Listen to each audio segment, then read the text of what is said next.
આ બાજુ મમ્મી છે ને શાક લઈને આવ્યા છે ને આ બાજુ છે ને વાળુની તૈયારી થાય છે. વાળુમાં બનવાની છે વેજીટેબલ ખીચડી. તો મમ્મી તમે શું લાવ્યા શાકભાજીમાં?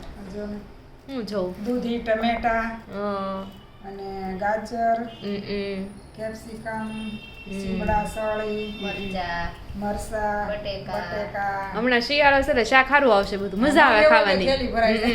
અને ખાવાની મજા આવે કે નહીં એમ. ઉનાળામાં આપણે ભાવે નહીં શાક ખાવું હોય ને તો.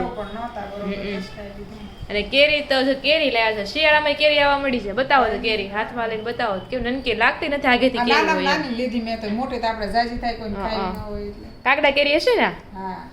તો તેમ કહો 12 માસ કેરી આવવા મળી હવે. હવે બધું આવે 12 માસ. એવું છે ને. તો કોને કોને કેરી ભાવે છે? 12 માસ કેરી કોણ ખાય છે? જે બહુ ભાવતી અને સારું 12 માસ આવવા મળી ને વાટ જોઈ ને ઉનાળાની એમ. હા આ કરીને ખાધી. અને આ બાજુ જો મસ્ત મજાના કમરક આવી ગયા છે ખાટા ખાટા. અમે તો આને કમરક કેવી છે તમે આને શું કહો છો એ કોમેન્ટ કરી દેજો ને કોને કોને ભાવે છે એ પણ કહી દેજો. આપણને જો નથી ભાવતા ખાટી વસ્તુ ન ભાવે. તમને ભાવે મમ્મી?